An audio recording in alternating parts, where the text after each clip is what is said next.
जय हिंद। आप सभी को शिक्षक दिवस की ढेर सारी शुभकामनाएं।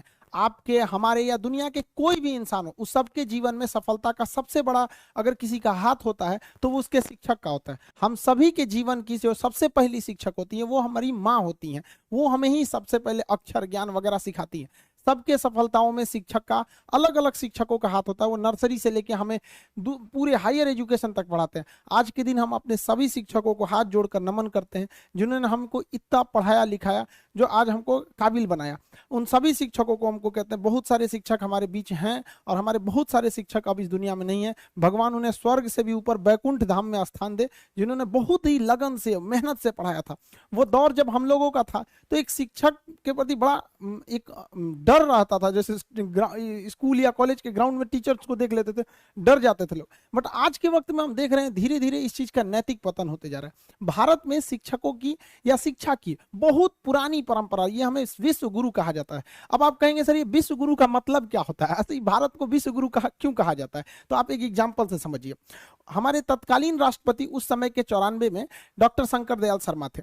1994 में डॉक्टर शंकर दयाल शर्मा भारत से आधिकारिक दौरा पर ओमान गए।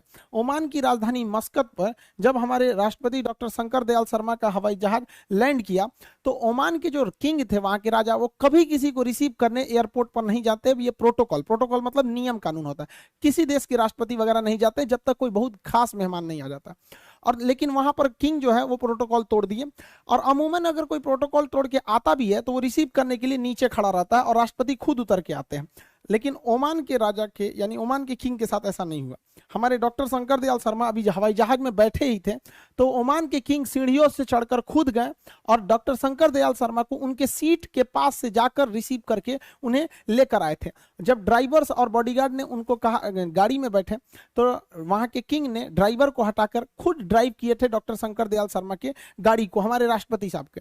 और उन्हें इतना इज्जत दिया गया था जो इससे पहले ओमान में किसी विदेशी गणमान्य को ऐसी इज्जत नहीं मिली थी। जब मीडिया वालों ने उनसे पूछा कि आखिर शंकर दयाल शर्मा में ऐसा क्या खास है जो आपने इतने सारे प्रोटोकॉल्स तोड़ दिए, आज तक किसी राजा या किसी देश के प्रधानमंत्री राष्ट्रपति को इज्जत नहीं मिली, तो ओमान के किंग ने कहा कि जब मैं स्टूडेंट था और भारत में पढ़ाई कर रहा था तो उस समय पुणे में जब उनकी पढ़ाई चल रही थी ओमान के किंग के, तो डॉक्टर शंकर दयाल शर्मा वहां पे उनके शिक्षक थे, वो वहां पे प्रोफेसर थे। तो उनका कहना था मैंने किसी राष्ट्रपति या प्रधानमंत्री को वो इज्जत नहीं दिया, बल्कि मैंने अपने गुरु को यह सम्मान दिया। उन गुरु के लिए मैंने इतने सारे प्रोटोकॉल तोड़े। इसलिए भारत को विश्व गुरु कहा जाता था।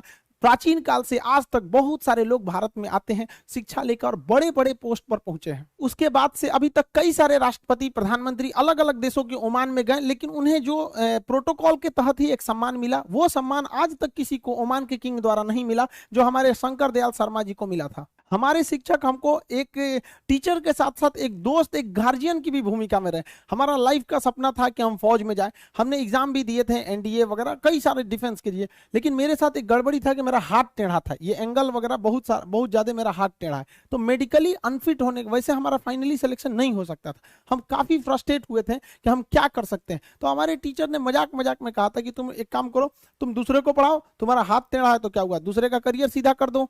टीचर्स ने हर वक्त में मोटिवेशन किया, चाहे कहीं पे भी, स्कूलिंग लाइफ में कभी मार्क्स खराब आ जाना, कभी इस सब में, तो टीचर्स हमेशा सपोर्ट में किए। एक बार हमको याद है कि ग्रेजुएशन में बीएससी में थे हम, मेरे मार्क्स बहुत ही खराब थे, ग्रेजुएशन 49% था। इतना कम बहुत खराब होता है, ये तो एक नॉर्मल से भी लड़कों का भी इससे ज्यादा ही आता है। मार्क्स बहुत कम आए थे, हम टेंशन में हो गए थे वहां पे। तो उन्होंने कहा टेंशन क्या लेते हो, लाइफ में टॉप करो, स्कूल या एग्जाम में टॉप किए ना किए कोई फर्क नहीं पड़ता है यहाँ पर।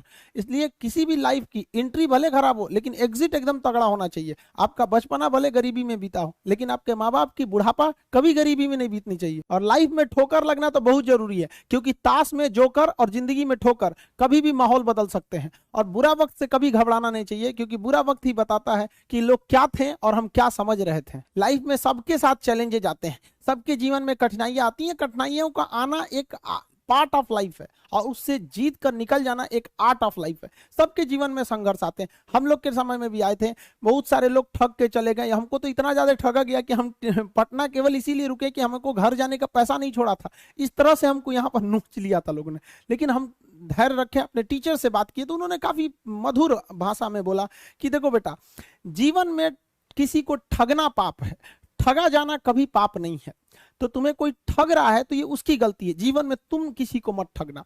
क्योंकि हम किसी भी इंसान के सीसीटीवी कैमरे से बच सकते हैं, लेकिन जो ऊपर वाले ने सीसीटीवी कैमरा लगाया है उससे कोई नहीं बच सकता। इस देश में कुछ ऐसे लोग हैं ना जिनको अपने बारे में मतलब नहीं है, लेकिन दूसरे के बारे में टांग वो ज्यादा लगाएंगे। उन लोगों से कहते हैं भाई दूसरे के ऊपर पीएचडी करने से बेहतर है खुद के ऊपर ग्रेजुएशन कर लो, ज्यादा अच्छा रहेगा। हमको एक बार 22 मई को रिपोर्ट ऑन खान सर पूरा ट्विटर पे ट्रेंड कर दिया सर, आप लोगों ने देखा होगा, अजीब सा माहौल बना दिया उन लोगों ने। कीजिएगा, वक्त जब बिगड़ता है तो गूंगे भी बुराई करने लगते हैं, जब लोग बराबरी नहीं कर पाते तो पैरों के नीचे खुदाई करने लगते हैं, लेकिन ऐसे लोग ज्यादा देर तक टिकते नहीं हैं, सारे लोग खत्म हो जाते हैं। वैसे भी जब इस कंट्रोवर्सी चल रही थी मेरे ऊपर, तो सारे स्टूडेंट ने, सारे शिक्षक, अलग अलग फील्ड के, कुछ डॉक्टर्स, वकील, मतलब इवन जो लोग एजुकेशन से डायरेक्ट नहीं जुड़े हैं, इनडायरेक्टली जुड़े हैं, उन लोगों ने भी बहुत सपोर्ट किया। आप सभी लोग का आज के दिन बहुत बहुत धन्यवाद करते हैं, ताकि आप लोगों ने बहुत ज्यादा सपोर्ट दिखाया।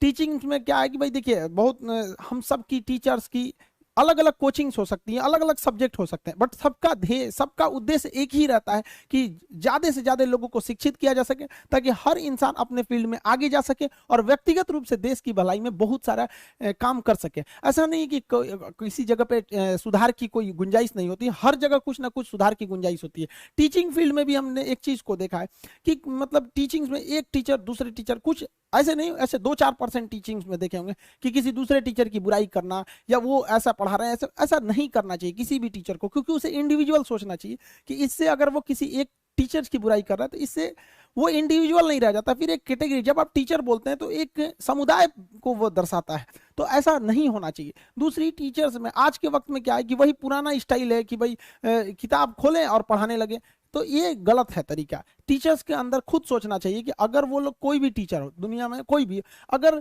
खुद से किताब सामने रखेगा तो एक सामने पढ़ने वाले स्टूडेंट का मोरल गिर जाएगा कि भाई टीचर्स ने खुद ही खुद किताब खोल रखा।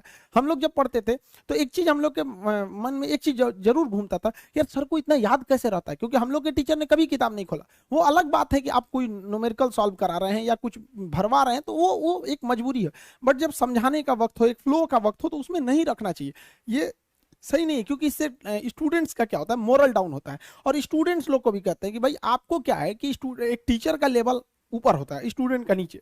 अगर टीचर इस लेवल पे पढ़ाने लगे तो स्टूडेंट को समझ में नहीं आएगा, और स्टूडेंट एकदम नीचे रहेगा तो उसे भी समझ में नहीं आएगा। तो टीचर्स को क्या है कि अपनी भाषा वगैरह सरल करके थोड़ा स्टैंडर्ड नीचे लाना है लेवल को, और स्टूडेंट्स को घर पे थोड़ा एक्स्ट्रा मेहनत करके बराबर आना है, तब दोनों में अच्छे से समझ में आएगा। बट यहाँ स्टूडेंट्स को लगता है कि डर नाम का चीज नहीं है। गार्जियन को भी कहते हैं कि भाई आप अपने बच्चों को जी जान से मोहब्बत कीजिए, बट उस पर उस तरह से नजर रखिए जैसे दुश्मनों पर नजर रखते हैं, वरना वो बिगड़ेगा। समय, दोबारा समय नहीं देता है किसी के पास में। लड़का को फ्रस्ट्रेट होता है